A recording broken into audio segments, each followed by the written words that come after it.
What does it mean to truly push your limits? To step beyond comfort and into the unknown? For centuries, the desert has been a proving ground, a place where the courageous confront not just the elements, but themselves.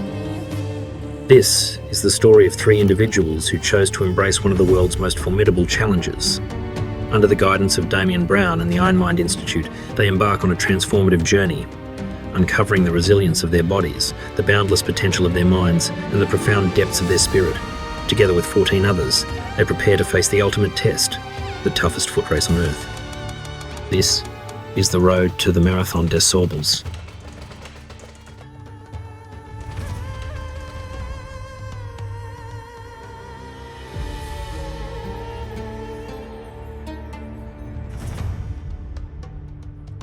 The Marathon des Sables is one of the iconic and original ultramarathons. Been around a long time. When it first started, it was undoubtedly one of the hardest challenges on the planet. You know, you're talking 250 kilometers through the Sahara Desert, self-supported. You have to carry everything on your back from the start to survive the ordeal. So food, clothing, cooking utensils, bedding, it's all in your bag from the start. Covering that distance over what was once 6 days is now down to 5 days is an extraordinary undertaking. Then you add in the environment, the intensity of the conditions you're going to face. That in itself for the human body is an extraordinary undertaking. And if you add in the environmental factors of the Sahara, so the heat has been recorded to go to plus 50 degrees, but we can expect it to be mid-40s all the time. You know, so there's a significant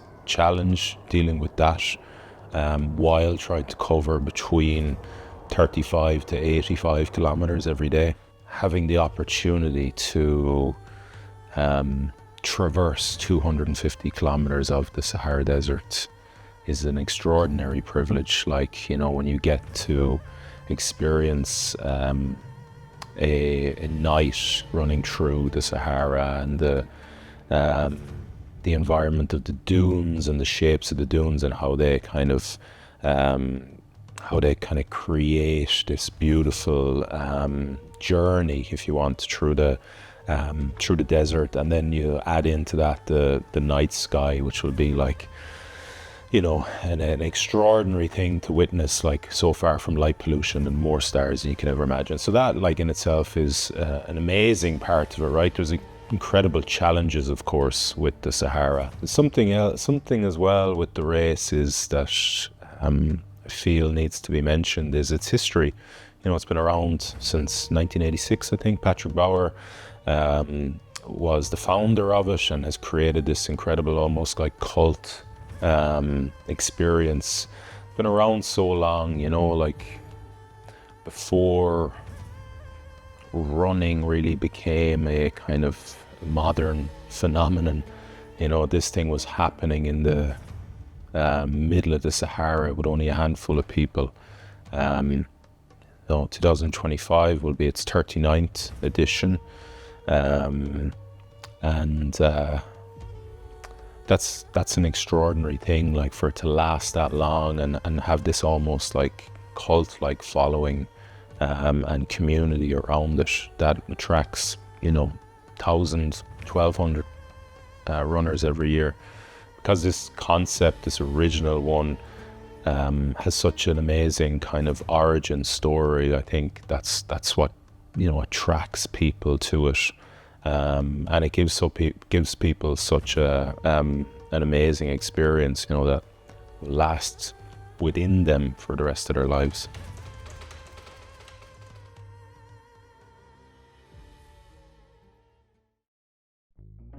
People be like, what are you giving your child for breakfast? They're over there behind the chair, the wooden yokes for your handstands. Okay, yeah, over the little mucha and else. It's only really electrolytes or few scoops of creatine in the water. So my name is Martin Shaw. I'm 32 years of age. I have a 5-year-old son named Logan, and I work full time as a HVAC engineer for a company called Virtus.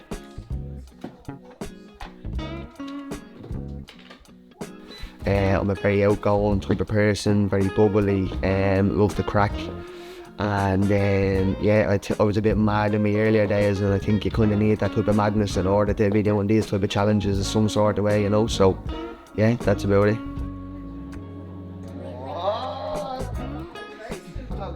So I decided on the MDS. It was actually by chance. I follow Damien on all socials, and I followed him along all of his progressions.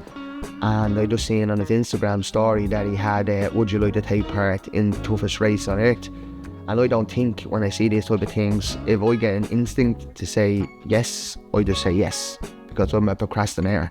So procrastination really could get in the way. So once I say yes, then I think about it. So I said yes, done some study, and then was like, oh, this is madness. And it's exactly what I love. So yeah, that's how I got involved. I find myself excited. In a way, I actually can't wait for it, you know. I don't really have any nerves coming up to it.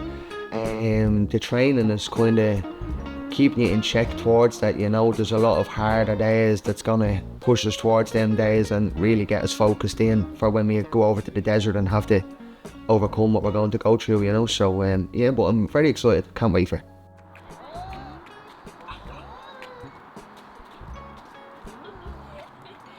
What drives me and keeps me going forward is my son. So for him, if I was to sit down all day and then I'm telling him to go out and do this lifestyle but I'm not living by it, how is he going to be able to look at me and be saying, oh yeah, Dad, you were right, but then he's looking at me sitting on the sofa, monkey see, monkey do. So he is the reason that gets rid of that laziness. He's the reason that keeps me going, because I have to lead by example with him, because he's every part of me. And if I sit around all day, he's going to sit around all day. So when I keep moving and I keep doing this and the networking and the doors are opening, it's going to have such a profound effect for him as he gets older and give him a life that I would have dreamed to have, you know, so.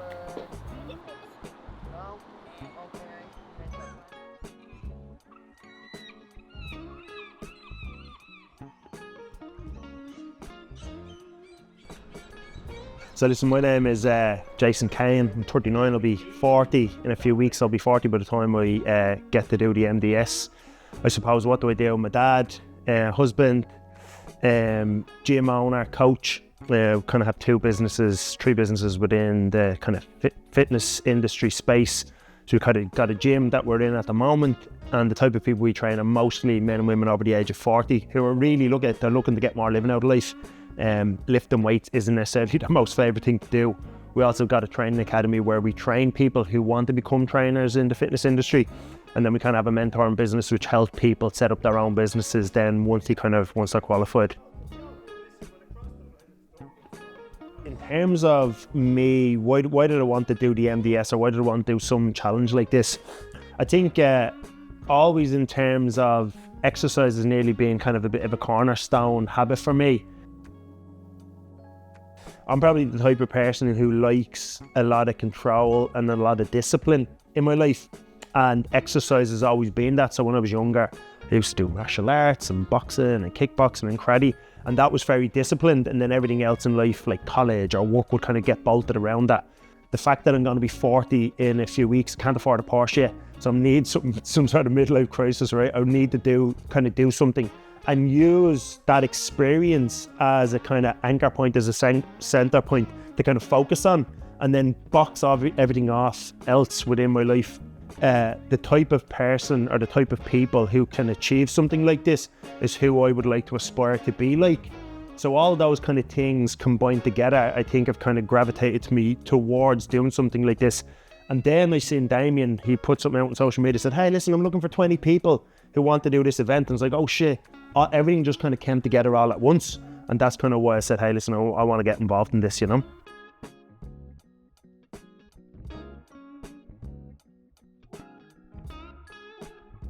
So my name is Conor Wynne Walsh. I'm born and bred here in Drumcondra, Dublin. I've always been quite sporty throughout my young life into adolescence, and now went to where I am today. When I played GAA growing up, it was rugby and then boxing, and then running kind of took over. Currently I work as the head of athletic development and sports director in Belvedere College, and I sort of live my life by a mantra of kind of no half measures, and that's whatever I do, my whole heart, soul, everything is invested into that.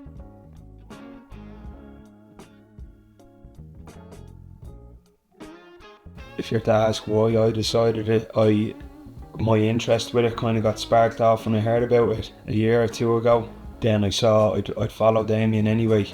I'm quite seriously interested by him as a person, and he then put out that he was going to be bringing a group over as part of the Ironmind Institute, and that perked my ears up.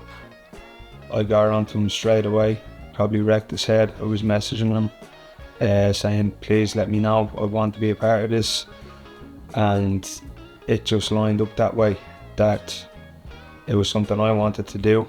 I saw Damien put out something about it, and here we are.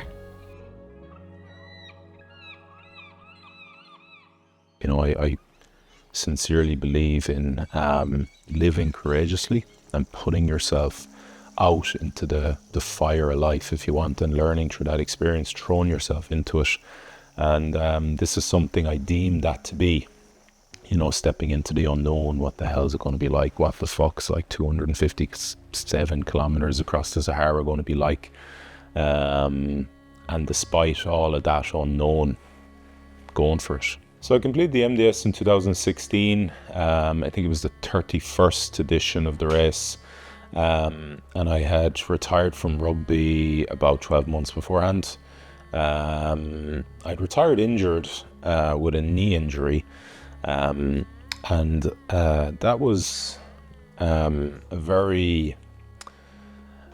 it was the furthest thing from how I wanted to leave the game, that I had kind of given me so much, and I had poured every ounce of my soul into for 16 years. I left disappointed in how it finished, but very much steeled for what was next, and hungry and excited to delve into something as I saw as a pathway to continue to live the way I wanted to live. Within that, I had created a goals list that said, before I am 40, I will. And there was 7 endings to that sentence. Before I'm 40, I will complete the Marathon des Sables. Before I'm 40, I will attempt to row solo and unsupported across the Atlantic Ocean. Before I'm 40, I will raise €100,000 for charity. So 7 endings to that sentence. So the first one I felt that I wanted to attempt of those goals, and the one that had kind of been sloshing around my head for the longest amount of time, was the Marathon des Sables. I'd watched a documentary on it in 2002, where 3 brothers from Galway, Richard and his 2 older brothers, had completed it. I'd been on scrolling through TV one night on TG Cahir. I just flashed past the imagery of like people slogging through the Sahara, and I went back a channel, like I'd gone past it, went back, and I was like, what's this? And I just sat there reading the subtitles for the next 45 minutes as they told the story of the 3 lads, Richard, Paul and Jared, and their attempt to complete the Marathon des Sables. And I was just fascinated, like absolutely knew there and then this was something I was going to do with my life. Again, it was that the extremes, the challenge and the adventure of it were just huge pulls, like, and I just thought, wouldn't that be something amazing to do with my life?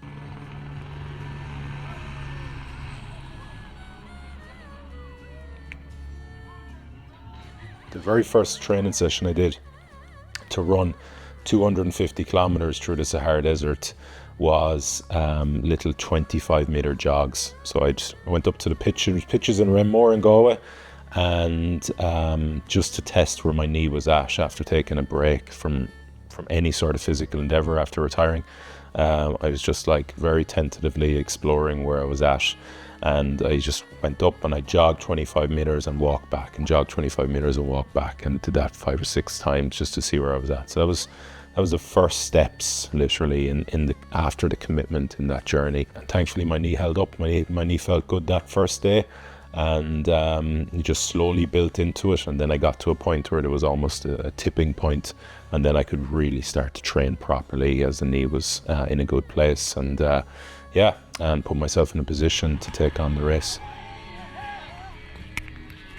So this journey really started for me the 16th of January 2022, when a friend of mine had reached out to me and asked me to go on a hike on Instagram. It was arranged on Instagram, and because I was severely depressed, I was planning on taking my own life. And when he reached out, we went out on a hike with a group of random people. I got to the top of that mountain that day, and the self of achievement that hit me, because I'd never achieved anything in my life, and it was absolutely overwhelming. It was like being hit with a bat in the head to say, this is what you need, this is what fuels you, this is what's giving you to get up and go.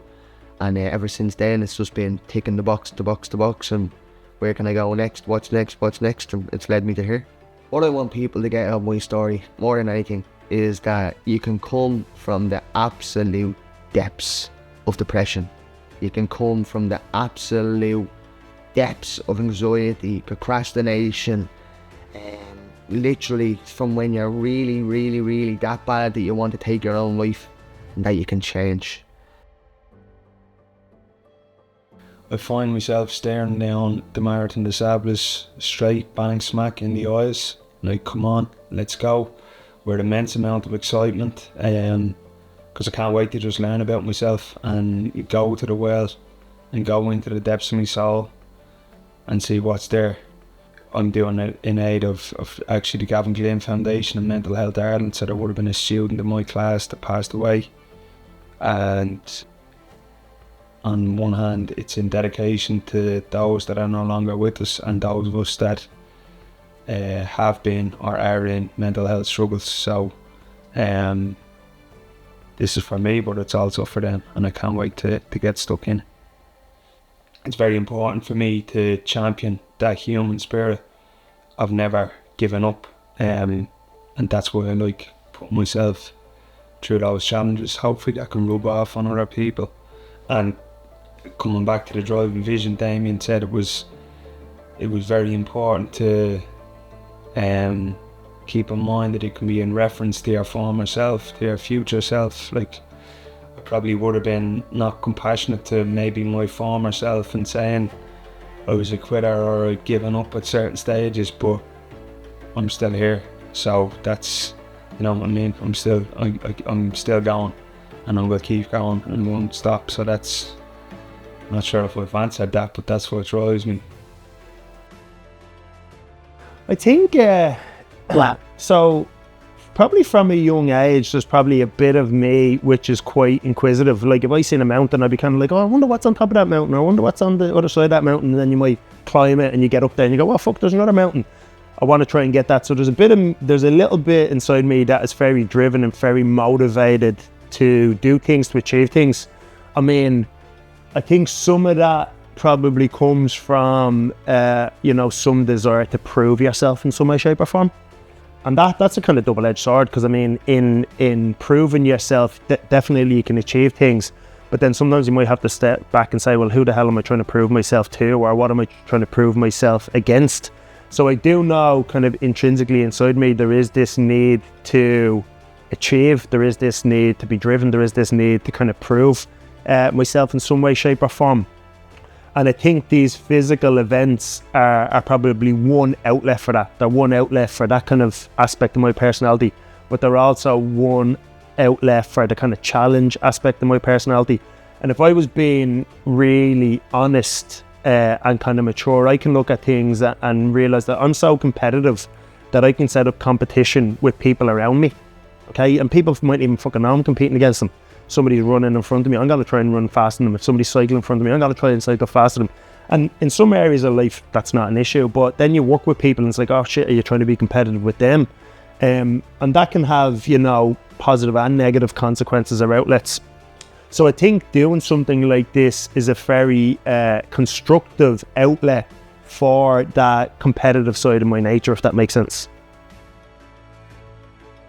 At least in terms of what tried to do with the Ironmind Institution and a team, is to create 2 different training programs that kind of funnels those people into a training program that will put them in that position, will peak their physical and mental prep the day they step on the start line. Some people would just want to finish the race. A huge component of the people who approach it and take it on will just want to finish, and some people will want to push themselves a little bit more within the race. So we have different training programs for both approaches. We think in terms of particularly the physical, mental and emotional challenge of big challenges.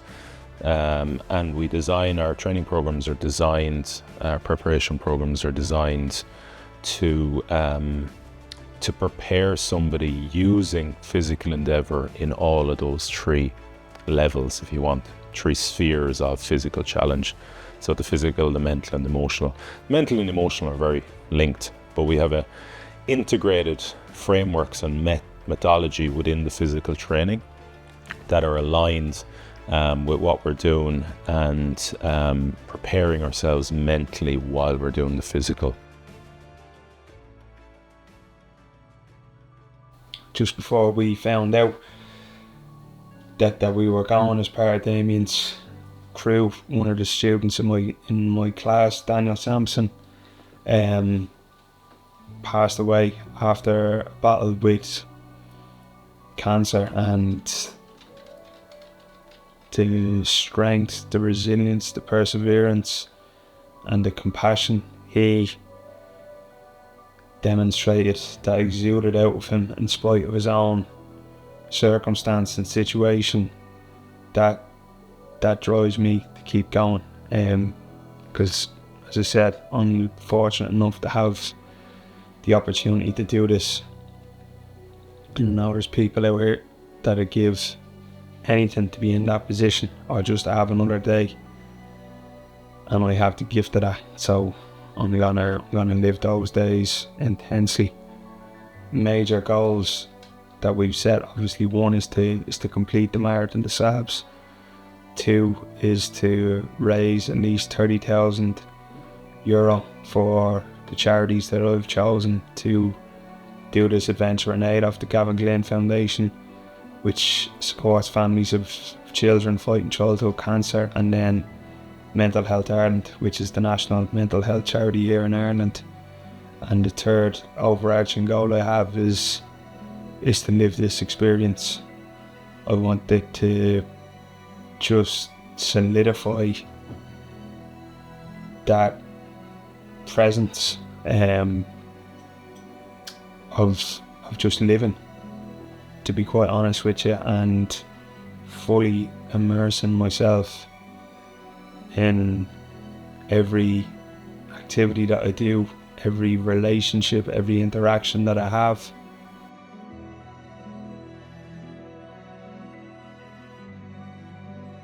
What I'm looking to get out of it is it's more so in learning more about myself. So I'm over 2.5 years now sober on this journey that I'm on, and I'm learning. I'm still learning. I'm going to be learning because this is a completely new person. This is a completely new me, and I'm only getting to know who this person is, what he's capable of. Now I know I'm capable of doing extraordinary things, as we already have, but this absolutely supersedes all them. You know, this is it, taking it to the next level. You know. So yeah, it's I'm really looking forward to learning about me and deep diving into my mind, deep diving into my outgoings and what comes up along them days, them bad days. Now I have them days now, but it's not going to be anywhere near as 42 degrees heat when you're in the middle of a desert 20 hours into a run and you have to wake up and go again the next day. This is completely different. So I'm really looking forward to learning about that side of it. You know, I really like the pain, in a sense, because it humbles you and it really makes you who you are. It tells you who you are. It encourages you. It brings you forward, you know. And where I want to go in life, I need this. So this challenge, if I can do this challenge, then I know the main goal for me, I'll be able to smash it. So yeah, I'm really looking forward to that experience. The training is where you get it all. The training is what you're going to have your mind set on, you know. The race is just a race. But the training is where you learn, And then also now, when you're doing the races, yeah, they will help you, especially because this is a multi-stage. So I'll definitely learn a lot more compared to just doing one normal day. And then you're only learning in like an hour or two, whereas this is going to be the course of days. So it's going to be a great learning curve.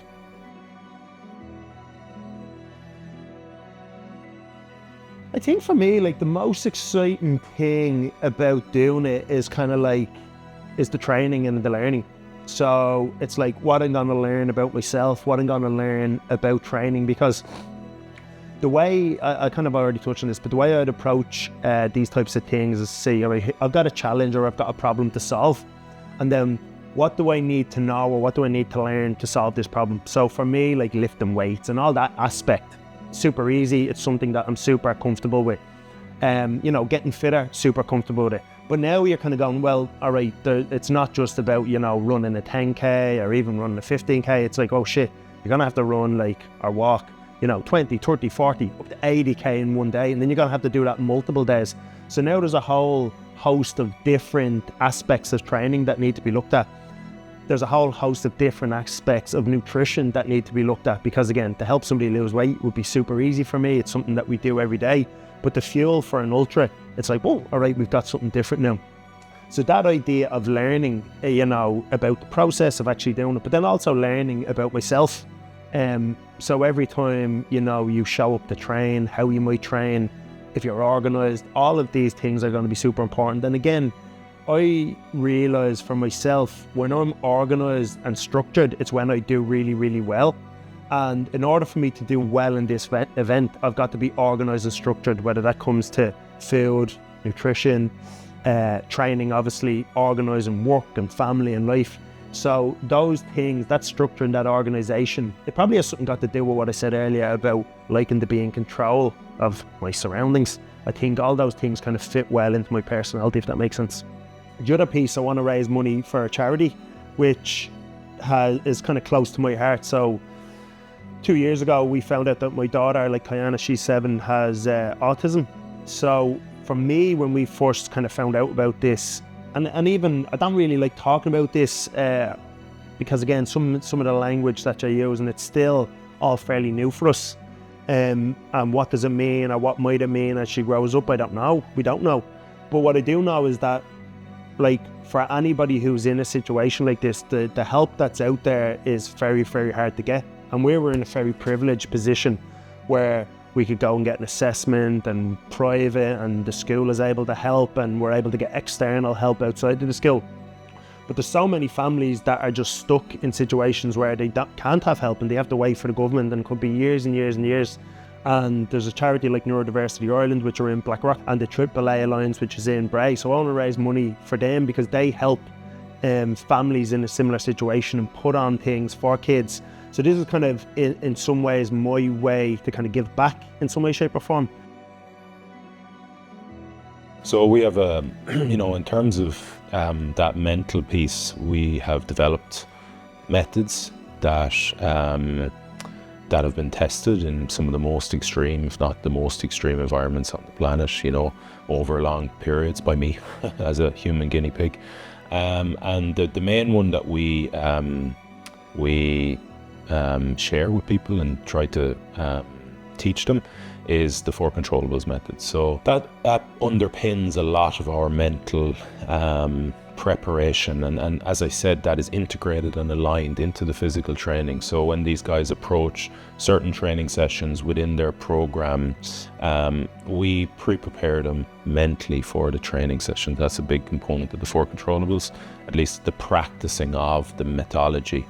And we pre-prepare their awareness for these, what we call moments of stress. So we identify the moments of stress, and we give them mental resets that anchor their mind in the maelstrom of the stress, because mental stress and those moments of weakness and doubt and vulnerability are very disturbed, and they can feel almost chaotic.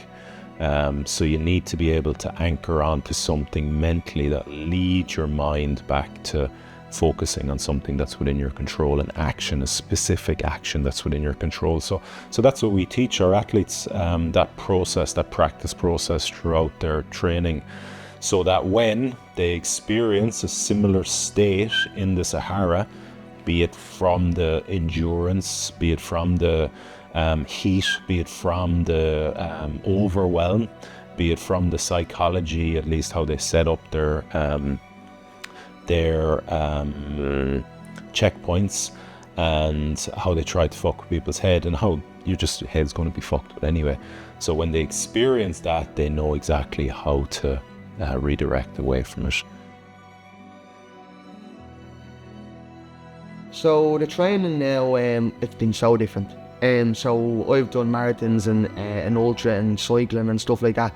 So then type of trainings, it's more time on the feet. So if I'm doing a marathon block, let's say if you're out running most of the time, you're out running nearly 6 days a week, you know, constantly running. You'll do probably 2 strength and conditionings, if that. My strength and conditioning was always the running, so I'd just make sure I'm stretching and doing my own stuff. This type of training is hardcore. It was a lot to get used to. It's a lot of gym. It's a lot of heavy sets. It's a lot of leg days. It's stuff that I wasn't used to. Now, I was doing gym classes and here and there, but nothing like this, you know. I remember the first day when I got the training program, I was in the gym for nearly 3 hours because I was trying to get through the app. I didn't know what was going on, the tempos. There was no videos to certain things. I was looking like I was going to shite myself in the gym one day trying to do a workout, and I remember texting Damien, and I was like, I don't know what's going on.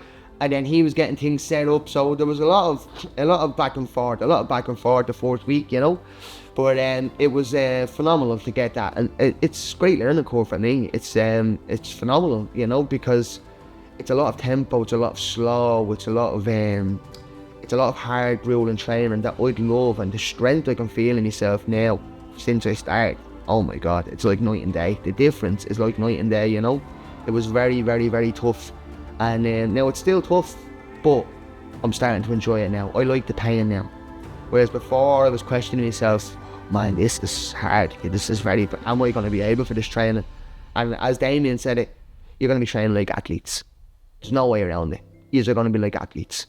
So you need to get that in your head. And that was something that I didn't. And when I did, it kind of helped a lot more. And now I'm starting to get used to the pain, and I'm really enjoying it. I really am. I love it. It's phenomenal. Yeah, so the most eye-opening has definitely been the bikes. You know, now coming from me, I cycled, I done a ring of Kerry this year and cycled with a few lads. Now I wouldn't be mad, I have the trainer there and stuff like that for cycling. But when I jumped on that bike, well, I tell you one thing, that humbled me. My holy God, that humbled me. Just the drive, to keep going, this constant sprint in it. I actually remember, I have to tell, there was a day where I went on to the second set, and I physically got sick and I couldn't continue on. And I remember Damien saying, he's like, just take more time, get back on that bike, don't let it defeat you. And then since then it's been great, but the bike erg has definitely been the most difficult part of the training process so far for me, and anyway, you know. When you think the mind is about to give up, your body will always keep going. You know, the body will always keep going. The body will go until the sense of, it's like a fail-safe, it will collapse, it will shut down, that's it. So the body will always keep going, it's the mind that gives way. So it's when he's training the mind, it's phenomenal through it, you know, it's getting that build up to know that they're both connected together, and that you can just keep going, and once you keep going with your mind and battle through it, the pain goes because the body will just keep going with it. You know, the body just keeps rolling and rolling and rolling once you have the control of the mind. And to learn that from Damien has been phenomenal through the Ironmind Institute, and what he gives you, and having all the access to information online that he gives you, also through the 4 controllables and all sorts of stuff. So it's phenomenal. It's been amazing, you know. I think for me, training is good. Like I love training, and it kind of like what we said there. In many ways, you know, it's the training in of itself is an easy thing to start. Now, I don't mean it's an easy thing to do. So if you're going into a hard session, I mean, I'm not a maniac, so I don't like killing myself. But I do enjoy the process of training. I do enjoy how training makes me feel. So that's super cool. I think the biggest thing for me also is like, I don't know. So I can also realize that when I'm looking at the training, I always want to change it a little bit. So I don't know, is that a control thing where it's like, because obviously I understand training variables. So I have massaged some of the training more towards what I feel I need, or it could be more towards what I like. So for the lifting aspects of it, I've kind of taken that a little bit more towards what I think I need, because I had 1 or 2 injuries and there's a few little bits and pieces. And then when it comes to the endurance aspect, that's 100% follow Damien's plan and then try and marry the two together. And I've also then just kind of changed it from like having a 9-day week to a 7-day week, because just structurally for work and family, that kind of works better for me. And I'm going to just have to monitor and kind of see how that goes, because obviously if you're fitting 9 days training into 7, you're doing more training in that 7 days. So it's just something I'll monitor over the next while, you know. One thing that I'm really enjoying, and I haven't done it for a long period of time, is like getting out in the hills on your own and just being out in nature. And like what that does for your mind is crazy. And the way our training is set up, it's like you've got a bike workout on one day, and then the next day you've kind of got a long endurance piece, so you're kind of adding a lot of fatigue. So I swear, like going in a few weeks ago there was a Wednesday, and I think I had 5 hours to do out around Glendalough, and my legs were fucking killing me. I was in bits, and for every few steps I was taking, I was bitching and I was moaning for about 2 hours, literally bitching and moaning to myself for 2 hours. And then after maybe like 2 hours, I was like running around going, fuck, I feel great now. I absolutely feel amazing. And there's 2 things that I think you can take from that. The first is like, look, it's crazy, and this reminds me of this the whole time. It's like what your body can do. So it's like we tell ourselves stories about how our body feels, all right? And it's like, oh, I'm tired, I'm sore, and it's like fucking 4 hours in, I was moving faster than I was at the first hour. So I was like, how the fuck does that happen? So it's like it comes down to the story you're telling yourself.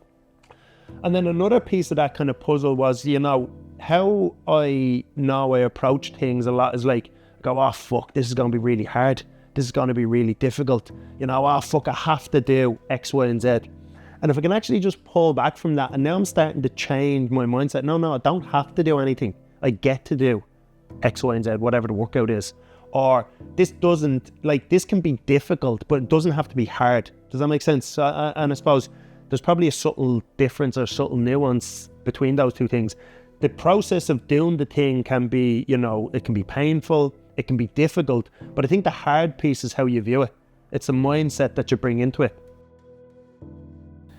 So I've been training for about 2 weeks now. The program started back in July, where I was, and I'm very grateful to Damien for allowing me to finish off a training block that I was in the middle of for the Berlin Marathon. So thankfully I got through that alive, went well, and now I had a week of rest, and I've jumped in, and it's very different to sort of pure running centric training that I would have been focused on for the last year or 2, when it's almost a throwback to days of lifting heavier weights in the gym, and when I would have been doing rugby or boxing specific training, when there's them repeated bouts of sort of high intensity intervals, bear sled crawls, you know, I'm sore in places that I haven't been sore for in a long time.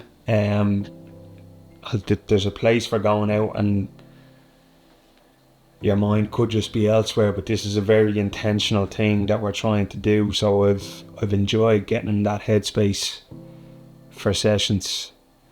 I'd always run without phone, without music, but kind of if I was in the gym, I'd find myself dabbling onto the phone a little bit, and that's all cut out now with this.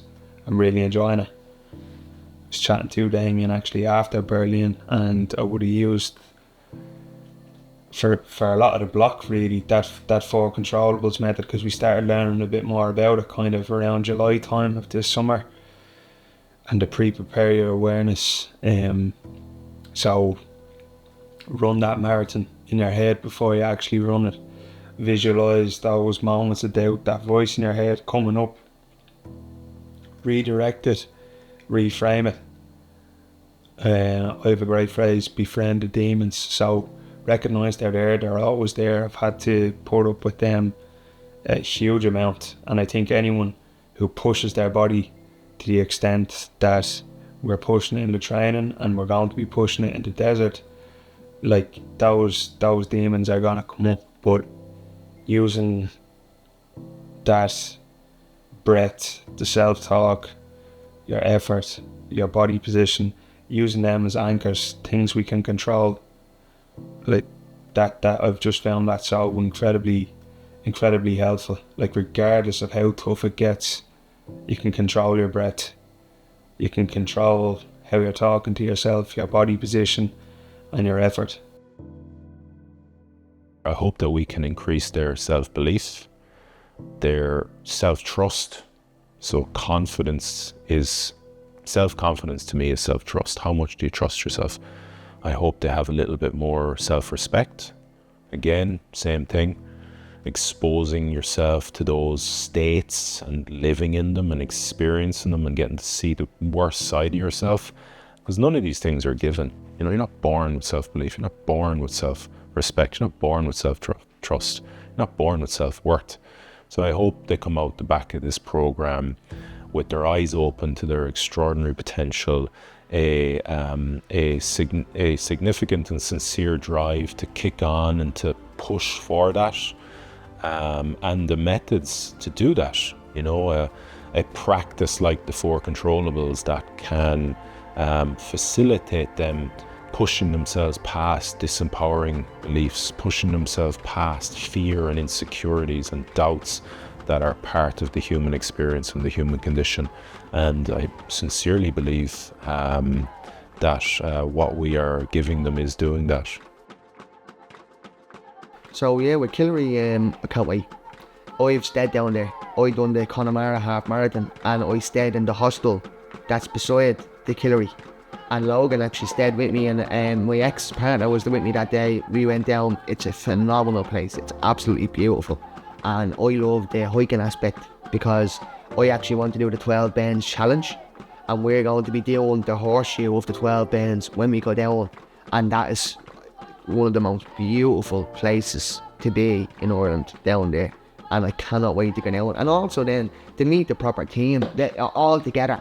Because I've met a few of them on the hike, but there was lads here and lads training and meeting the full team together. Now I know there's 2 lads that live abroad. Obviously they might not be able to make it, that's understandable. But to have the whole team together with Damien, and we're going to be there for the weekend, staying together, having the crack at night and really finding out what we're all about and, you know, pushing the limits with people. And I'm a slagger, I'm a bit crack, you know, I love the crack. So seeing how I can have them boundaries with and who I can't and who I can push and who I can laugh, and you know, because we're going to need that when we're there. We're going to need that over there. We're going to need that camaraderie, to having that camaraderie with the lads. I don't even know if I'm saying that correctly, but yeah, so having that there with the lads and all of us banding together. And I'm not looking forward to the bike session now, but yeah, it's going to be a phenomenal weekend. And we're all going to come out the back of that weekend stronger together. And more of a community, more of a brothers band together, you know, so cannot wait for it. What am I looking forward to most is one, meeting everybody else. Human connection is a massive part of my life. Nature connection, human connection and movement. They're 3 things that just invigorate me, so I'm looking forward to meeting everyone. Very grateful to be in a group of people that are going to go to the well together. I think I feel close to them already, because you know when you're rubbing shoulders with people that you're about to be quite vulnerable with and see people in vulnerable states, I have a huge amount of respect for that.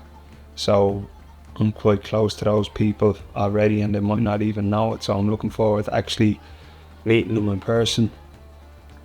Looking forward to meeting Damien, McDara, the rest of the team, and I'm looking forward to going back in time when I'm up in the Mammoth Turk Mountains, and I'll be visualising myself as a warrior back in Connemara fighting for our country, our land. I want to channel that inner warrior when I'm up there in the mountains, carrying however many kilos on my back.